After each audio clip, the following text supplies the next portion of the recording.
నమస్తే అండి. Welcome to Agrivision. వరి పంటలో చాలా రకాల కలుపులుంటాయి. ఏ పంటలో రానటువంటి కలుపులు మన వరి పంటలో ఉంటాయి. అయితే అన్ని రకాల కలుపులు ఎప్పుడు గూడా ఒకే రకమైన మందుతో కంట్రోల్ అవ్వవు. వాటికి మనం ఒక్కో రకమైన కలుపుకి ఒకే రకమైన మందు వాడాల్సొస్తది. కాబట్టి మన చేలో ఉన్నటువంటి కలుపులను బట్టి ఏ రకమైన కాంబినేషన్స్ యూజ్ చేసుకుంటే మన చేలో ఉన్న అన్ని కలుపులు సమూలంగా కంట్రోల్ అయితాయో మనం ఈ వీడియోలో చూసుకుందాం.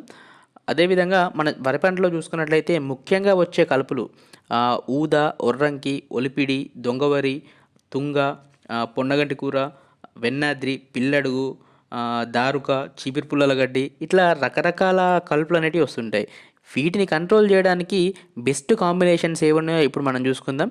ఒకవేళ మన పొలంలో గనక తక్కువ కలుపులుంటే గనక ఈ బిస్పైర్బ్యాక్ సోడియం అనే మందు ఒక 100 ml చాలా రకాల కంపెనీలో దొరుకుతుంది. జనరల్‌గా నామినీ గోల్డ్ అంటాము. దానితో పాటు ఈ ఆల్ మిక్స్ ప్యాకెట్ ఒక 4 గ్రాములు తక్కువ ధరలో అయిపోయిద్ది. తక్కువ కలుపులున్నప్పుడు మనకు బాగా పనిచేసిద్ది.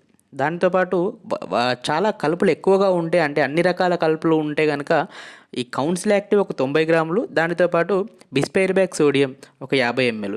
ఒకవేళ కొన్ని చేనులో కదురుక అనేది విపరీతంగా ఉంటుంది.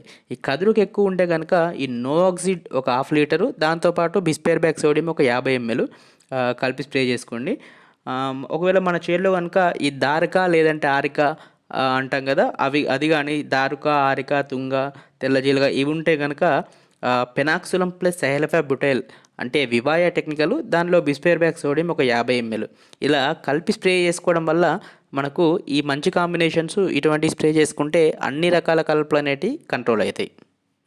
ఇంకొకటి ముఖ్యంగా తెలుసుకోవాల్సిన విషయం ఏందంటే, ఏ రకమైన కలుపులైనా గూడా మనకు కలుపనేది 3-5 ఆకుల దశలో ఉన్నప్పుడు స్ప్రేయింగ్ చేసుకుంటే మాత్రమే మనకు ఈ కలుపులనేటివి 100% కంట్రోల్ అయితాయి. పెరిగిన తర్వాత మీరు 10,000 రూపాయల మందు తీసుకొచ్చి కొట్టినా గూడా అంత పర్ఫెక్ట్‌గా కంట్రోల్ అయితే అవ్వదు. మరిన్ని వీడియోల కోసం ప్లీజ్ సబ్స్క్రైబ్.